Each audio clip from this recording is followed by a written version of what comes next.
Hello guys, ഇന്നും പതിവ് പോലെ തന്നെ കുട്ടൂസൻ എന്നെ രാവിലെ എണ്ണിപ്പിച്ചത് തന്നെയാണ് എൻ്റെ എന്നത്തെയും പതിവ്.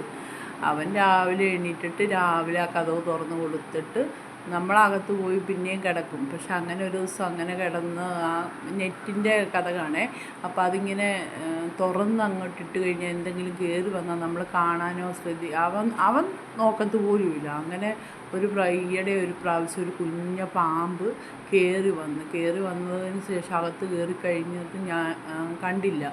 കുറച്ച് നേരം ഞാൻ റൂമിനകത്ത് ഇങ്ങനെ ഇരിക്കുമ്പോഴാണ് അതിങ്ങനെ കിടന്ന് വളഞ്ഞു അങ്ങോട്ട് പോയി. പിന്നെ ഒരു കബോർഡിൻ്റെ അടിയിലോട്ട് കയറി അങ്ങ് പോയി. പിന്നെ അതിനെ എത്ര നേരം കൊണ്ട് കണ്ടുപിടിച്ച് അതിനെ തല്ലിയൊക്കെ കൊന്നു കഴിഞ്ഞതിന് ശേഷം ഞാനിപ്പം അവനെ അത് തുറന്നിടിക്കാൻ സമ്മതിക്കത്തില്ല. അപ്പം ഇവൻ ഈ അവൻ്റെ തല വെച്ചങ്ങ് തുറന്നിട്ട് അവനെ ഇറങ്ങി അങ്ങ് ഓടിയൊന്നു പോയി ഗേറ്റിൻ്റെ അവിടെ അങ്ങ് ഇരിക്കും. നമ്മളപ്പോഴത്തേനും കിടന്നാലും ഗേറ്റ് എപ്പോഴും പൂട്ടിയിട്ടിരിക്കുമായിരിക്കും. അതുകൊണ്ട് പിന്നെ ആരും പുറത്തുനിന്ന് അകത്തോട്ട് കയറി വരില്ല.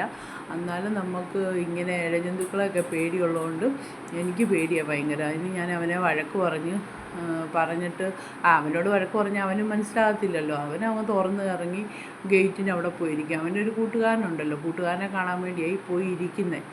അവിടെ അങ്ങ് കുത്തി അങ്ങിരിക്കും. പിന്നെ ഞാൻ 2 പെഡിഗിരിയൊക്കെ എടുത്തോണ്ട് പോയി അവന് കൊടുത്ത് അകത്തോട്ടൊന്ന് കയറ്റാന്നും കണ്ടിങ്ങനെ ഇരിക്കുമ്പോഴത്തേനും ഞാൻ പിന്നെ ഓർത്ത് ഇവനിങ്ങനെ നമ്മൾ ഈ പെഡിഗിരി ഇങ്ങനെ ഒരു ഇതുപോലെ വെക്കുവാണെങ്കിൽ അവനില്ലേ അതേ റൂട്ടിൽ തിന്ന് പോവേ. നമ്മളിപ്പോൾ ഇങ്ങനെ വളഞ്ഞു ഇങ്ങനെ വെക്കത്തില്ലേ, ആ സമയത്താണെങ്കിലും അവനതെടുത്ത് അതേ റൂട്ടിൽ അതേ രീതിയിൽ അവനത് കഴിക്കുന്ന കാണാം.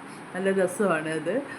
അത് കഴിഞ്ഞ് പിന്നെ ഞാൻ എന്നാൽ കിണറ്റിൻ്റെ കരയിൽ വന്ന് അവിടെ ഇരുന്ന് അപ്പോഴത്തേനും ഓടി എൻ്റെ അടുക്കലോട്ട് വന്ന് എൻ്റെ മടിയിലോട്ട് കയറിയിരിക്കാൻ വേണ്ടി വരുവാണേ.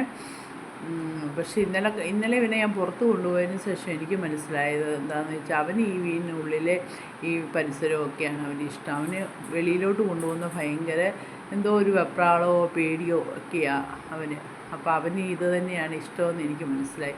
എൻ്റെ മനസ്സിൽ എപ്പോഴും ഉണ്ട്, നമ്മളെപ്പോഴും പുറത്തോട്ടൊക്കെ പോകുമ്പോൾ അവന് പുറത്തോട്ട് പോകണമല്ലോ, അങ്ങനെയൊക്കെയുള്ള ഓരോ സങ്കടങ്ങളാണ് എനിക്ക് വരുന്നത്. ഞാനിപ്പോൾ എവിടെയെങ്കിലും പുറത്തുനിന്ന് പോയി കടയിൽ പോയിട്ട് വരുമ്പോഴും എൻ്റെ മനസ്സ്